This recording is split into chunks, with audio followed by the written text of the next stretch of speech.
Hello and welcome back to the Soul Sync podcast. It's me, psychic medium Jason Paul, and it's lovely to have you here.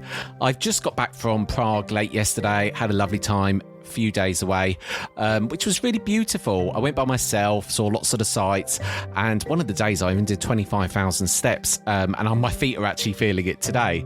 So I wanted to have a conversation today with medium Dennis Blaauw, who's been on the podcast fairly recently, and we both wanted to talk about how we experience our mediumship, because I believe mediumship is very difficult to teach because it is more of an unfolding, and every medium experiences their mediumship in a different way. Ultimately, because the way the spirit world communicates with us is through our memories, through every experience that we've ever had in our consciousness. So they will draw on our past experiences, the way we feel about certain things. They will use everything in our tapestry of life. So for that very reason, no two people can experience it the same. And that's what can make it very difficult in the early days, where a lot of mediums compare themselves because one medium feels it like this, another medium over here feels it like this, and it can be very difficult to navigate that. So for that reason, I wanted to bring Dennis onto the podcast to have a conversation about how we experience our mediumship. We're both at different stages, not one better than the other, and coming up very soon, we're going to be in Amsterdam doing an evening of platform mediumship. So I know many of you are trying to develop your relationship with the spirit world, so I thought this would be a really interesting conversation to explain how both Dennis and I experience our mediumship. And it's a pretty fascinating conversation, if I do say so myself. So enjoy.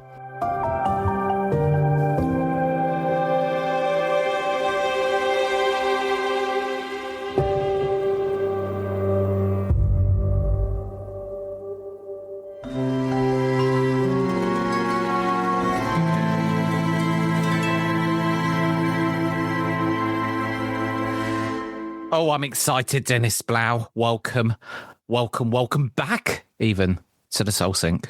You don't allow any jokes, huh? Because you're erasing the first part. I am erasing the first part. That's the whole point of the editor. I might put, well, the way this is going to go, perhaps I'll do our bloopers section. You never know.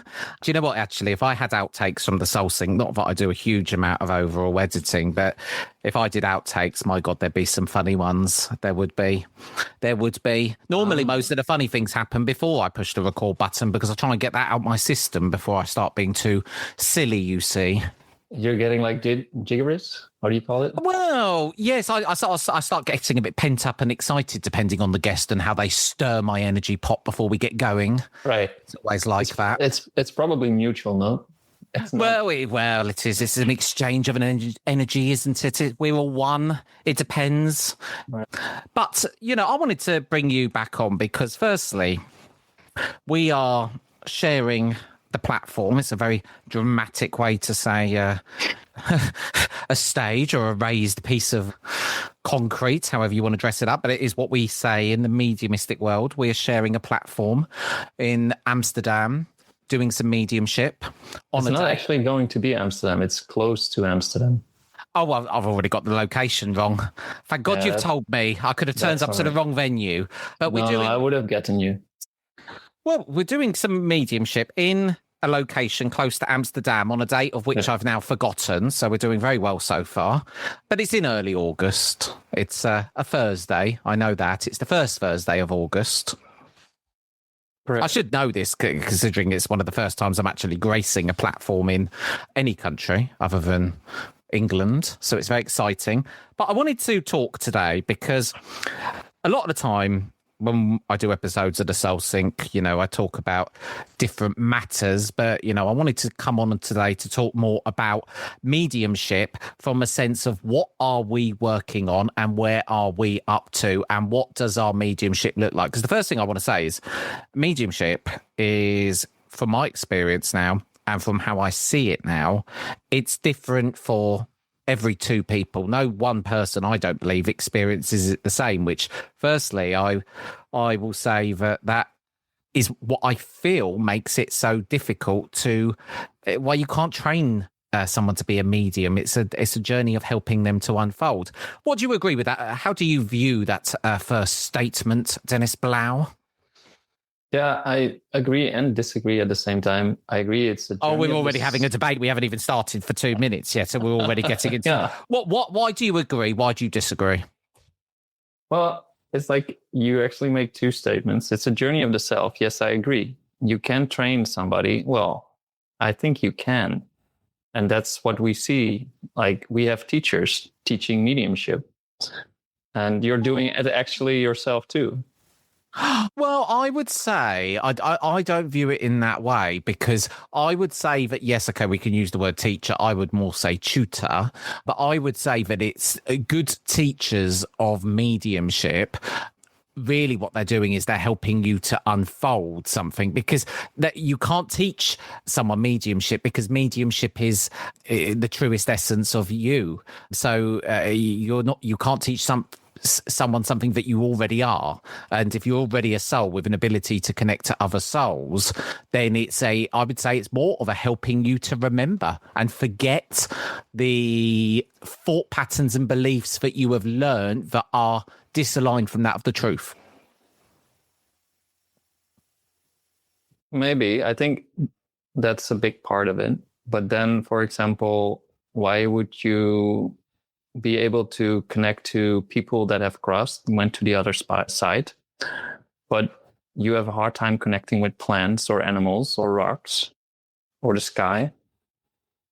So then would you put it down then to, well, my essence is not related to rocks and animals and plants, but more to people? Well, that's a very good point as well, because everything, from what I now understand and believe, everything is one and the same, and every atom is connected to another atom. Even though I have to say that I think that my journey now is I'm trying to ever more live in a way that fully encompasses the fact that I am one and the same as everything.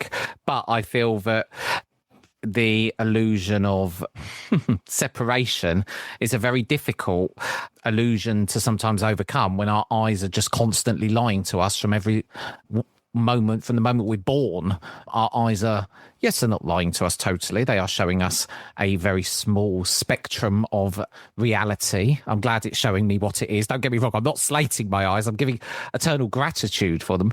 But, it's very hard to encompass that. Even I understand, yes, okay, we're all one and the same, but would I say that I fully encompass that in my being? To a point that, yes, for mediumistic, but you make a very good point that, would I say that I'm like that in nature? Well, no, and a lot of mediums aren't, because how many mediums do you know that love a drink? They love a drink. They're very disconnected from a lot of other parts of reality, and they don't necessarily live a life that's Yeah, correct. And actually, like, you're talking gives me a lot of things to say, but like I'm touching now on the last thing. Like a lot of mediums, they also drink, and for a lot of mediums, it's also sometimes it feels like they are turning on something within themselves and they're turning it off when they're not working. So that's also an interesting thing, because then it means that it's not necessarily their complete expression of the soul that is constantly there, but they choose at that moment to turn it on and off. And then coming back to the learning, probably people are learning to do that more consciously, to drop certain layers of themselves for a moment temporarily, and then being able to connect. And then when the job is done, so to say, they would just take on everything that they were before. And you also see that there is a difficulty for beginning mediums, and you see it basically in any spiritual practice, to stay on it for long. It's not really a choice. So people want to, and they jump to a certain practice, but then at a certain amount, they cannot hold the tension anymore or the field in a certain frequency, and they collapse back to who they were, right? You recognize that? Well, I can, because in the early days of my mediumship, I probably spent the first year trying to find out where the power button was after having inadvertently found it. I then became ever in this quest of sitting in the power to activate the power, to turn on the power, to turn it up the power, to turn it down. But, you know, it took me a long time to realize where the switch was. And then the moment I realized where the switch was, I realized there'd never been a switch the whole time and it had always been on. But it is a frequency, isn't it? It's all about energy. But my understanding evolves. And I think part of why I wanted you to come on today is I think we're both at different stages in terms of our mediumship. Different stages, meaning just different places. You know, we both have different ways of interpreting the spirit world. And I think one of the most unhelpful things you can even do in mediumship is to say to myself, oh, you're intermediate, you're advanced, you're at this level, you're that. That is really unhelpful, because straight away there, you're already creating resistance in your unfolding by that of comparing someone else to you. You are a soul, you are clear, you've got the same capabilities. But yes, some people will be more experienced because they have experimented more with their faculties and they know how they more work. I'll tell you how because the spirit world have evolved for me a lot over the years. At the very beginning, I would say I went through a long stage of just getting stuck. I say stuck with faces. I'd get a face, it come into my... do you know what? Third eye is one of those things. Well, I don't think that's helpful either, because I spent a long time wanting the image to come through right here, you know, like almost like I'm going to project it like a projector on the wall.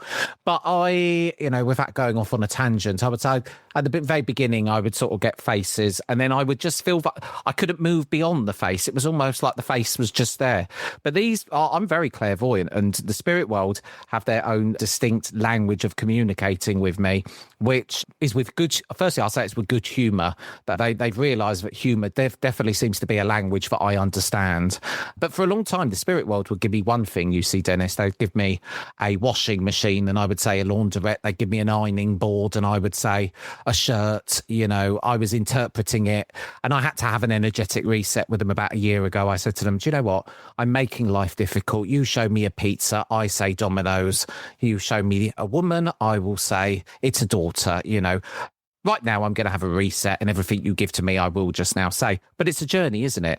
How does your mediumship, how would you describe it when a spirit person's coming to you, Dennis? What's going on in your own internal reality? We'll be right back.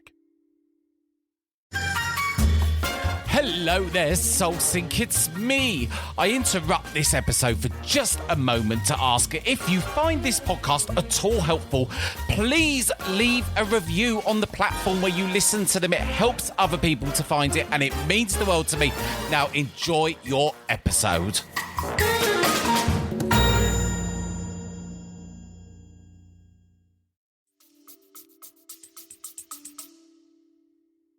When I connect with something or something connects with me, and it can be a spirit of any type, then it changes per time.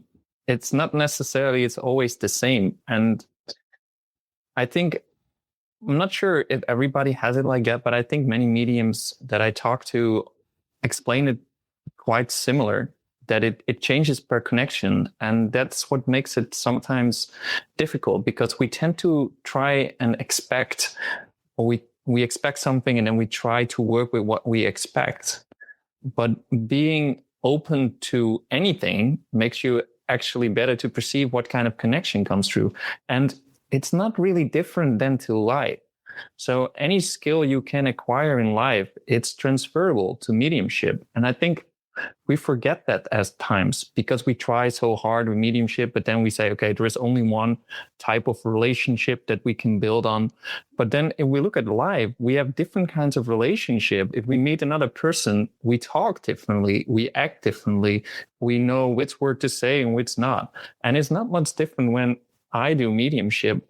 I realize, like, we only have 10 minutes, so you need to get it as quickly connected as it can, but it's not only you making the connection, so you don't need to worry that much, because most of the time you feel and sense that spirit is actually mediating in between as well. So it can either be your guides mediating in between, or you see like the spirit actually trying to get a little bit closer to your frequency, or making it a little bit better for your impressions.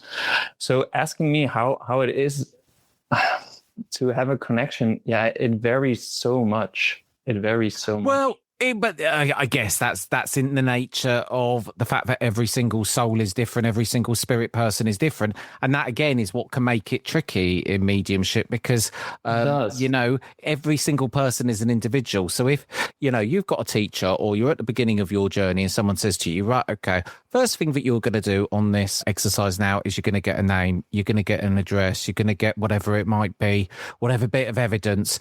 Whilst I can understand the merit that can at a very, very, very early point of your career, of your unfoldment, it can help. The reason why is because at the very beginning of my journey, what I needed was bucket loads of evidence because, I was struggling to believe that this was, reality, or maybe it was I just wanted a burden of proof. Well, it kind of makes sense, doesn't it? Being an ex-police officer, the burden of proof for the spirit world must be beyond all reasonable doubt. It kind of makes sense, doesn't it?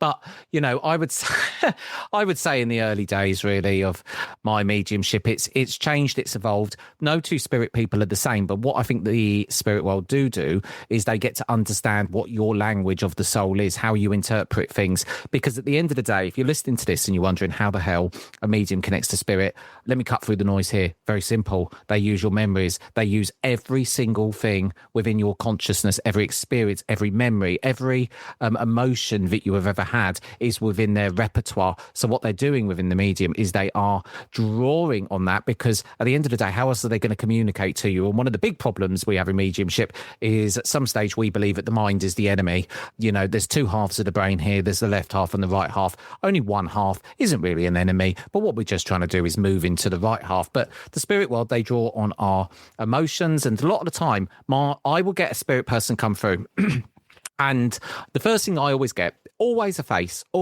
It can be a face of a famous person. It can be, quite often my granddad's face comes through, and I went through a stage of going, why are you doing this to me, my mediumistic granddad? Why do you keep coming through in such a way? Are you trying to ruin my connection? But there was symbology. Everything is symbolic, isn't it, with the spirit world? And I even had to realise, and I believe my granddad is a teacher of my mediumship. He would come through, and I always remember this one particular thing where he'd come through on a bar stool, almost laughing at me. And I thought, why are you doing this? What is it that the spirit world's trying to communicate to me? And it was in an Irish bar. Firstly, of course, it was in an Irish bar. Where else would it be, Dennis? And there was an undertone message to that, which was he was taking me and making me aware of this scene within the bar. So the first thing is, because of the fact that the spirit world are communicating to you via your memories, your experiences are totally different to mine, Dennis. We've got our own separate lives. So straight away, the language of the spirit world is through your own internal lived experience. So of course our mediumship can't be different, because the language of the soul that they are using is that of your experiences, your feelings, which are separate to that of mine. Yeah, I think that's partially the story. And I think you already said it in the beginning, because now you also said they use symbols. But then I said a lot of things, Dennis. Whether you agree with them or not is up to you. And I encourage viewers of this podcast to form their own belief. Take what resonates and leave the rest at the doorstep. Let me point out just what you said, because you said they use symbols. And just before that, you said, I don't do interpretations anymore. But the symbol is always interpretation. So there you already have a conflict within yourself. No, there is a conflict within that. Right, there is a conflict in that, and let me unravel that particular point. Okay. Yes, the spirit world are using symbols, and you are interpreting the symbology, but I would actually say that from my understanding of where I'm at now with my mediumship, and it's a journey, you never get to a destination. If you think you've arrived, then you probably could be further from arriving. But, what I now believe is the spirit world will use these experiences, and it's about the feeling. What within the feeling of the symbol, that is normally, I feel, where the message lays. But not because it is always in the feeling. For me, I will get a symbol, and the first thing I will normally do, you give me a boat on a lake, I'm feeling into what is that memory? What is it that you are wanting to express to me? Because they're bringing through emotion. And if you're not having emotion in your readings, and I do think there's two types of mediums, there's technical mediums and emotional mediums, and I do think you tend to fall into one or two camps, I believe. But and this is the you kind of sound like my wife's philosophy classes. Do I? You're either feminist or you're the analytical philosopher. Well, but again, Dennis, this is the thing. You see, I don't agree with boxes. And I think that for too long, I've been trying to contain myself within a box. And I'm never someone to be contained within a box. You know, you put me in a box and I want to burst. But mediumship shouldn't be put in one, should it? You must agree with that. Surely, Dennis. Sorry. You're asking me now whether I think of boxes or not.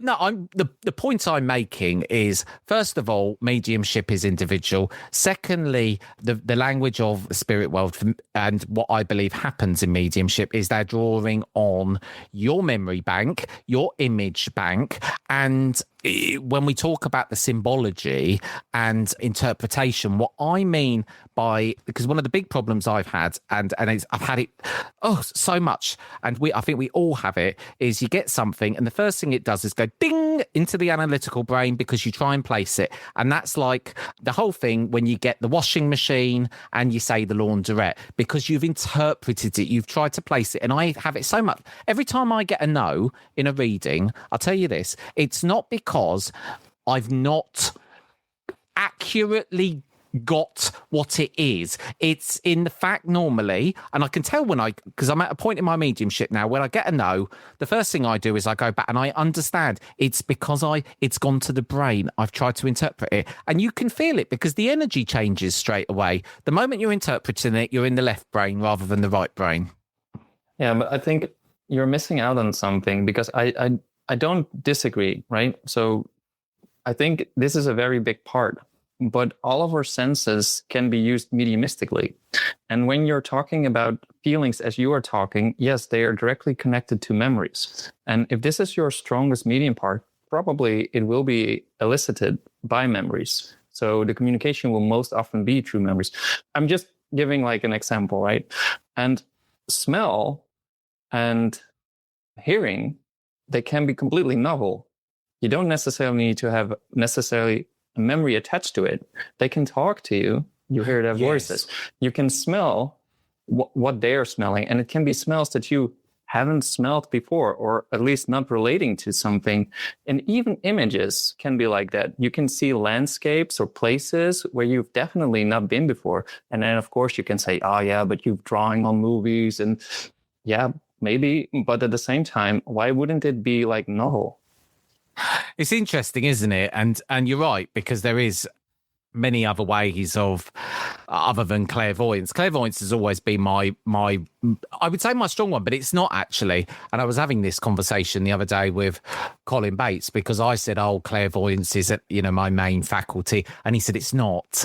It's actually clairsentience. And I said, yes, you're right, actually, because it is always a feeling I get. But what happens is the reason I always straight away default and say that I get clairvoyance first is because the images I always get are so vivid that to me, because it's visual and I can see it, it's almost like I think the spirit world have got into some way of working with me where they know the first thing to do is to give me a face, because from the face, it's almost like it triggers me off. It lets me know that there's someone there. So it sort of starts the engines, you could say. Have you ever noticed that when your other senses are more open in your direct environment, it also opens up in your mediumship? I think that you can do a lot to help your development. And I even feel, and you are right, if you're in a situation or a circumstance where, you're really present and in the moment and you're in a beautiful surrounding, I do think that, yes, other clair senses can be heightened and activated. But I keep saying to myself that there's so many things that I want to do now in my newfound life of new Jason, where, I want to do, I keep saying to my mum, I want to go over to you and I want to start doing experiments where you're just going to put a blindfold on me and put jars under my nose and I'm going to identify the smells. But the problem with my mum is I know she's very immature. Or Pepsi? Well, yeah, she'd probably come along with some of the cat litter or something or whatever. So it's a trust thing, you see. But I do I do think that you can do a lot to train. Like one thing that I've just started doing actually, because I really work with colour very well. I've always been very attracted to colour, and I always find that colours massively change my mood. But I've started this exercise now where I've got this crazy sized colour deck in the cupboard, which is, I must have over 500 different shades. And I've just at random taken 100 of them and put them in brown envelopes. And every day I take one of the brown envelopes and try to feel and detect the colour. And I actually have quite a good at the moment. I would say I don't just get the shade some days. I'll actually get the specific shade. Like I might say to you, Dennis, I wouldn't say I had a red. I would say I've got a dark maroon. You want to be put on the spot? Do you know what I do? But all the envelopes are downstairs. So that's going to involve me. I got colors here. Don't worry. Oh, go on. Let's have a try then. But I got a color in my hand. You've got a colour. Okay.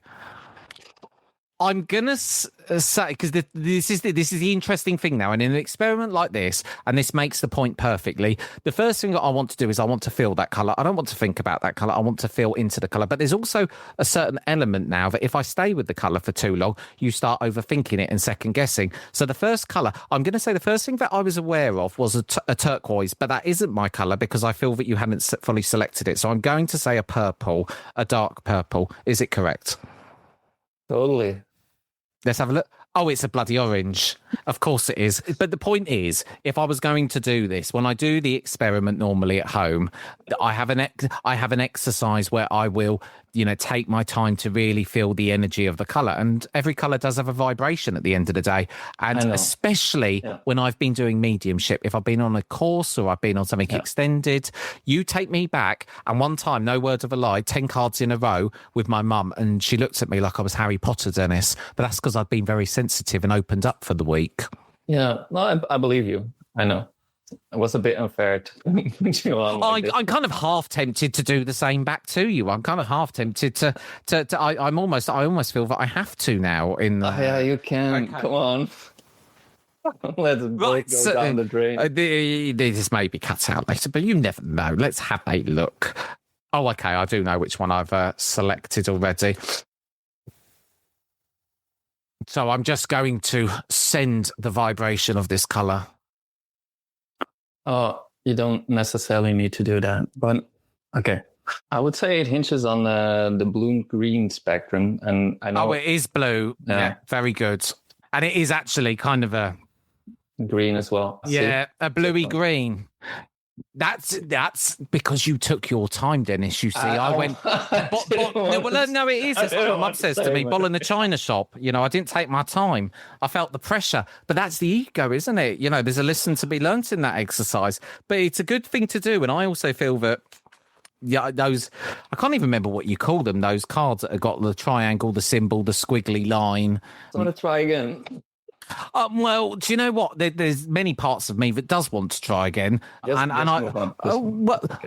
very kind. No, honestly, I do it all the time, and I'm very good with the color, and the color is something that I work with a lot. Before.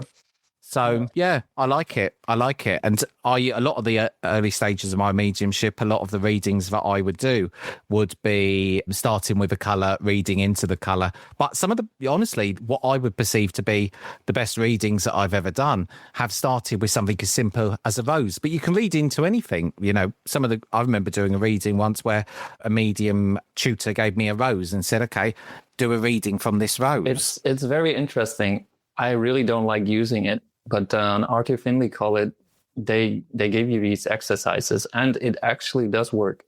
And that's also, I think, how we did the bone readings, right? Yes, I remember. I was really good at the. So we basically, yes, we got a pile of bones. They weren't real bones, but obviously in the traditional sense and ancient tribal times. It wasn't even real bones. It was just plastic. Even. Well, it was, because if it was real bones, I wouldn't have touched them. But effectively, we got them, we shook them up, and then we did a reading into the bones, and it was amazing the level of detail that was coming out, wasn't it? Yeah, it's what. And that's what ticks me then sometimes, right? Because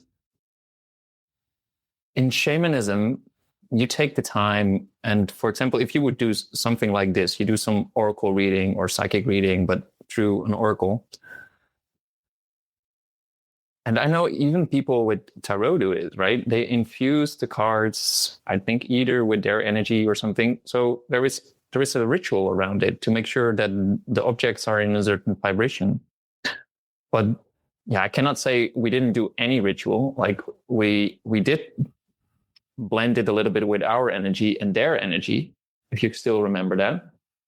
I do. Yeah, we did some, and that's the. Do you know what? That's the bloody point of it as well. We did a lot of experimenting, and that's what you need to do. You need to experiment, try different things. Yeah, and I agree with that, because with the experimenting too, your perspective can change if you're open to the experiment, and it can be a little bit challenging, frightening, or whatever, but after that, you can accumulate so many things, and sometimes also drop your inner perspective, like which doesn't suit you anymore for the new truth that you've found. And I know,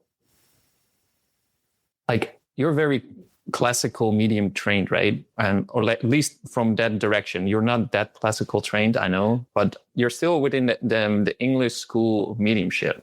Can I say that? Yeah, and yes, because I think the ways of the old and how they trained back then was, and the creativity to the mediumship and how they would push barriers, and I really feel that those were the, you know, real pioneers. So I guess I've kind of always been curious of the ways of the old, because I think there's so much to be said for that way of developing.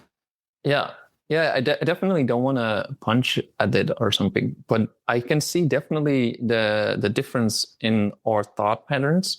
And even when you go at the college, for example, Arthur Findlay College, that's like basically the only place that I know where I've gathered with other mediums, but in such a big scale. But then you definitely also see a very big difference in people coming. And the point what I was trying to make was that you can change your perspective at some of the exercises, and it can really help you drop certain perspectives that wouldn't suit you anymore. But as you see, and I'm treading a thin line here, I'm thinking, but I think that some of the classic English mediums have been set up too narrow. Like their boundaries are too strict about what you're communicating with, I think, especially. But it works very well in the college. And I think part of the problem with that is that's more to do with the politics of the Spiritualist National Union and how they say that mediumship should be taught. And I actually think that's, whilst I love the college, there's nowhere like it, I do think that's actually a problem with mediumship and how it's taught now, is it's too rigid. And actually, I feel that is limiting, because mediumship shouldn't just be done in this particular way, because actually that's stopping the intelligence of the spirit from bringing through what they need to bring through. That's why we don't have great psychic surgeons like we used to, and great physical mediums, because of that reason. Might be, but at the same time, it also provides boundary in which different kinds of people can find a common ground to communicate with. And those boundaries are then very strict and very strong, which means that the communication stays within that system. And therefore, you wouldn't have like a blown out party of people going in all directions. So I think it definitely holds value. But the point what I was trying to still make is that because of this boundary that they put them on among themselves, they wouldn't even be open to doing certain types of exercises, which actually would show them that there is something beyond that boundary. You can understand that. So they would rise in a certain direction or grow into a certain direction, but you would never be able to communicate them about different kinds of things. And that's to say that, sure, there is definitely other people who've grown into that path and are able to talk about it. But I mean, in general, for a big portion, there is just a boundary and a framework. And as I previously also said, I don't necessarily think that's wrong. I don't mean that at all. But I just mean to say it sometimes makes you unable to pick up different kinds of exercises, which can give you an alternative reality or an alternative point of view, which can actually catapult you if you know how to transform that within yourself and break free of some of the perspectives that are holding you back. I think you make a good point. I think that with mediumship, the most important thing is to, first of all, you've got to understand when you're bringing through the spirit world, you are essentially learning, like you say, it's a new skill a lot of the time. And that skill is a very difficult skill because the journey of becoming a medium is being able to channel something. And I always think one of the most difficult things for me about being a medium was the fact that I care so much. I absolutely care. I'm sitting in front of someone in an environment where all of a sudden I'm about to claim that I've got their uncle who passed away that they were so attached to, and already just that environment of claiming, right, okay, I'm sitting in the early days, I've got your uncle here, and I'm thinking, oh my God, now I'm starting to make claims of someone I've got. So, there's all sorts of things that are going on in the early days, but I think you've got to take the pressure off yourself and you've got to accept that in the early days, I think the word experiment really helps because it invites you to get involved. It invites you to get a no because, what you're essentially doing is you're taking the pressure off yourself in whatever way or mechanism you need to do that. I'll tell you something Charlie Kelly said to me a few weeks ago, which was very interesting when we were talking about the pressures of mediumship or whatever. And he said to me, and I did get the point, but he said to me, the moment I stopped caring, and I sort of thought, what do you mean? He started saying in true Charlie Kelly style, I don't give a fuck. But what he was basically saying was, I don't care about a reading. And the moment I got to that point was the moment my mediumship took off. And there was definitely merit in that because it was that moment of releasing and letting things flow and allowing that the readings really started to come off. And I've tried it myself. I've started saying a lot more now. I do care, but I don't care. Yeah, but that's with anything. It's not just with mediumship. Try playing soccer or something or football, potato. But I mean, like, but the difference being in any other area of your life, generally, if you put effort in and try, you will be rewarded for that. Mediumship. Sorry, you said it again. You will be? You will be rewarded in some way. If you try. Yes, if we're told that if you work hard, if you do this, if you put in effort, if you try, the fruits of your labour will pay off at some point, but the point I'm making about that is when you're doing mediumship, yes, okay, you need to try and you want to develop. But the point I'm making is I used to want to try so hard in readings that the trying would create resistance. It would create friction. It would put me in the head and it wouldn't put me where I need to be, i.e. right brain, allowing and letting it flow. Yeah, okay. So there is something to say about that, right? So it has an extra level where trying stops the flow, and which is very, very important within mediumship. But in many things, trying stops the flow, which is very important. I took sports as an example because you can't do sports by just being analytical. You need to connect to your body, you need to connect to your surroundings, and you need to connect to your passion and then just go for it. And there's hardly anybody to teach you really, like, if you do this, then this happens. Yeah, of course there is. But I think many things in life are so transferable to mediumship. Like I'm saying it again, like I'm having my son. I cannot really teach him how to cycle. I can put him on the bike. I can make sure he doesn't fall, but put him on the bike and hope for the best. Yeah, well, we all do. Accidents happen. No, maybe joking, give him 3 wheels or 4 wheels before you give him just 2. Maybe. No, in the Netherlands we have the walking bikes first. Oh, I thought you was going to say the penny farthing, the one with the massive, great big wheel at the front. It's walking bikes. So I'm not sure if he needs a tricycle at that point. But what I'm saying, like, there's many skills in life that when you try, you fail. And you've been doing that all your life. But now I've been trying. Do you know what? I'm a trier, Dennis. I am a trier. And I have tried a lot and succeeded a lot. But there's many times where my trying, despite my best endeavours, hasn't always served me in the way that I would have liked to see. Exactly. Yeah. Yes. And so mediumship is not much different in that kind of way. Even now, you're trying to set up a different kind of direction for your life, right? Do you know what? I wouldn't even say I'm now trying. I'm now allowing life to unfold in the way that it needs to unfold in order for me to do what I need to do. That's the way I'm trying. Notice trying again. That's the way I'm trying to see it. But hence my point. See? Yes. Yes, I do think see your sometimes we're point. making it too difficult because we think it's so much outside. And I think you already touched upon that in the beginning, what you said. Like we tend to think it's so much different than what we already are. And Well, that's I what makes agree. it. And then you said, like, when you calm down, you notice it's been there all the time, right? Well, I think the moral to the story of this particular conversation, and I think the point we're trying to make, is mediumship is experienced very differently by different people. So, firstly, if you're listening to this, don't try and compare yourself to another person. Don't try to become another medium. Understand that it's a creative process and let that unfold.